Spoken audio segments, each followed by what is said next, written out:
Kami kehilangan esensi kemanusiaan kami, berubah menjadi makhluk yang tak lagi mengenal batas. Dalam keheningan pasca kejadian yang mengejutkan itu, aku terdiam, merenungkan betapa rendahnya nilai diri kami. Itulah titik balik bagi diriku, mendorongku untuk mencari kebenaran di tempat lain.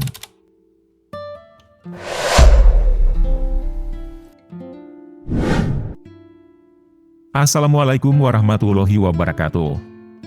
Sahabat kalbu yang Allah cintai. Kisah kali ini menceritakan seorang pria yang memilih mualaf setelah berzina saat Natal. Kita masuk ke kisahnya. Kisah Natal yang hangat. Sebut saja nama kawan saya Daniel. Dia mengungkapkan kenangan-kenangan manis dari masa lalunya ketika ia masih mengikuti ajaran Kristen. Ada beberapa momen yang begitu berharga yang ingin saya bagikan dari cerita yang ia sampaikan. Biarkan aku mengajakmu menyelami sekelumit dari masa laluku. Kala itu, ketika aku masih seorang penganut Kristen, Natal adalah momen yang kami, para pemuda, nantikan dengan penuh semangat, kata Daniel, memulai narasinya. Mengapa demikian? Tanya saya, rasa ingin tahu memuncak, saat kami berbincang di kampus di daerah Haji Yusuf, Sudan, suatu hari. Ayo, kita nikmati secangkir teh terlebih dahulu, tawarnya, sambil menuangkan teh hangat ke dalam cangkirku. Syukur Alhamdulillah, kini aku telah memeluk Islam. Setelah 7 tahun silam, aku merasakan kebahagiaan tersebut, lanjutnya. Rasa penasaran saya berkecamuk, hampir tak sabar ingin mendengar kelanjutan cerita yang telah dimulai olehnya. Setelah meminum beberapa tegukan teh yang menghangatkan, dia bersiap untuk melanjutkan narasi. Kami memandang malam sebelum Natal, tanggal 25 Desember, sebagai lahan yang subur untuk bercocok tanam. Malam itu, kami berkumpul di gereja, berdoa dengan khusyuk, meneteskan air mata, diikuti dengan jamuan makan bersama. Namun, yang paling tidak terduga adalah tradisi memadamkan lampu. Dulu, aku mengira bahwa dunia ini adalah segalanya, sehingga segala yang kulakukan terasa wajar saja, termasuk rutinitas keluar masuk gereja. Aku bangga dengan kepercayaanku. Namun, ada sesuatu tentang malam itu yang membuatku merenung, seolah-olah itu adalah malam yang absurd bagi kepercayaanku, lanjutnya dengan penuh renungan. Gereja itu berdiri di Nairobi, ibu kota Kenya. Daniel menceritakan, para jemaat dijemput dengan bus besar, dari desa-desa di malam hari. Mereka pun merayakan dengan pesta makan dan minum di dalam gereja. Usai jamuan, para pemimpin komunitas mengundang kami untuk memadamkan cahaya, dan memilih teman tari, 1 atau 2 wanita, sebagai pendamping dalam tarian. Malam itu, kami larut dalam minuman keras, hingga batas-batas kesopanan terlampaui. Kami kehilangan esensi kemanusiaan kami, berubah menjadi makhluk yang tak lagi mengenal batas. Dalam keheningan pasca kejadian yang mengejutkan itu, aku terdiam, merenungkan betapa rendahnya nilai diri kami. Itulah titik balik bagi diriku, mendorongku untuk mencari kebenaran di tempat lain. Suatu ketika, aku menyaksikan orang-orang yang beribadah dengan hikmat, pria dan wanita terpisah, dalam keadaan suci dan seragam. Mereka berdoa dengan khusyuk, tanpa pernah ada saling menyalahkan. Dari sinilah awalnya aku memeluk Islam. Daniel, pria lajang berusia hampir 28 tahun, dengan janggut lebat, berbagi kisahnya dengan penuh antusiasme. Berbicara dalam bahasa Arab, lulusan Ma'had Haji Yusuf 6 bulan silam ini, menggabungkan bahasa Arab dan Inggris dengan lancar. Pada awal perjalanan spiritualku dalam Islam, aku bertemu dengan komunitas tabligh. Aku mulai belajar dari mereka, sedikit demi sedikit. Ada momen yang tak terlupakan, ketika aku baru saja memeluk Islam. Pada suatu hari, aku mengunjungi Nairobi, ibu kota Kenya, untuk beribadah. Di sana aku sholat.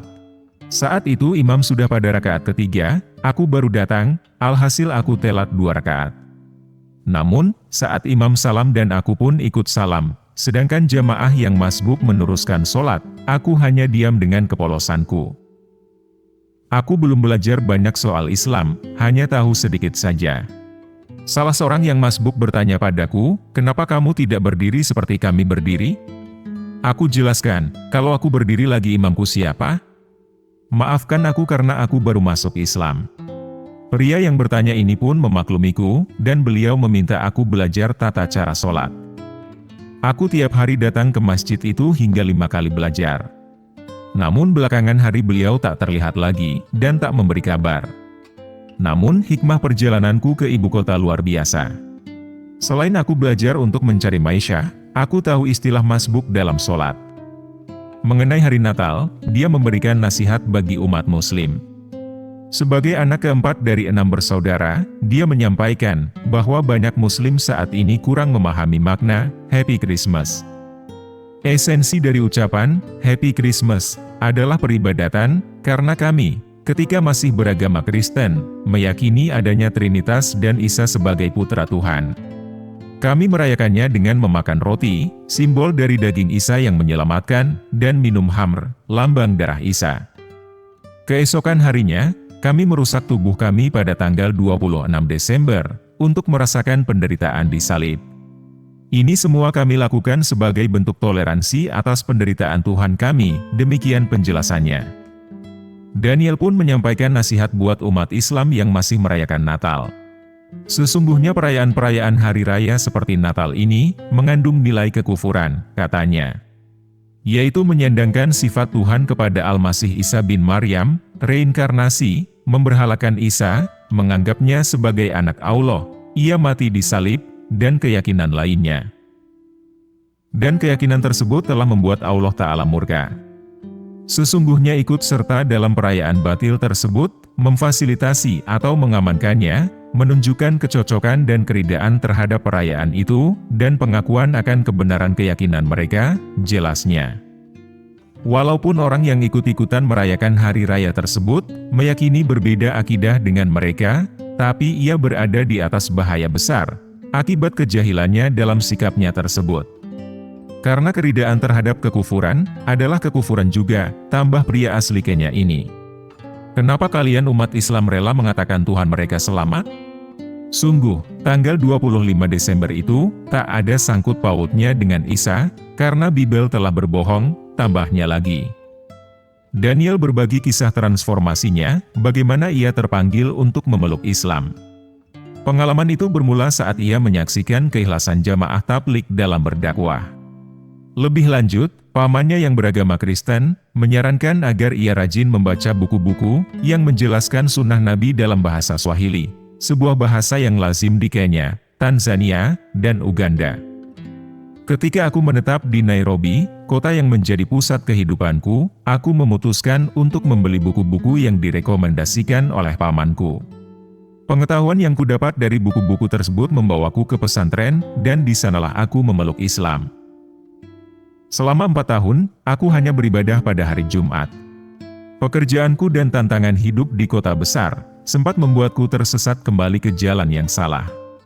Namun, aku bersyukur kepada Allah, yang telah menuntunku keluar dari kegelapan jahiliyah. Dan kini, panggilan untuk berhijrah ke Sudan telah menyinari jalan hidupku, ungkapnya dengan penuh harapan. Daniel menceritakan perjalanannya yang penuh pengorbanan dan keteguhan hati. Pendidikan SMA aku terhenti, karena aku harus menjadi penopang keluarga. Ayahku memulai lembaran baru dalam hidupnya, sementara kakak perempuanku tengah bersemangat mengejar ilmu. Aku memilih untuk bekerja, memberinya kesempatan untuk belajar, karena pendidikannya adalah prioritas. Namun, setiap pengorbanan membawa keindahannya sendiri. Aku berhasil hijrah ke Sudan dan menemukan kedamaian dalam Islam. Aku berdoa agar keluargaku yang lain juga akan menemukan hidayah ini. Aku berharap, saat aku kembali, aku dapat menjadi cahaya yang membimbing mereka ke dalam Islam. Dan aku bertekad, sebelum usiaku menginjak 30 tahun, aku akan menghafal Al-Quran. Dengan kebanggaan, Daniel mengungkapkan kemajuannya sejak memeluk Islam pada tahun 2006. Baru-baru ini, aku mulai belajar mengaji, dan alhamdulillah, kini aku telah menghafal sekitar 5 juz. Mohon doa restu dari kalian, ujarnya dengan semangat yang membara. Dan itulah kisah dari seorang pria yang menjadi mualaf, setelah berzina saat Natal. Semoga kita bisa mengambil hikmahnya, dan bisa meningkatkan keimanan kita. Wallahu a'lam bishawab.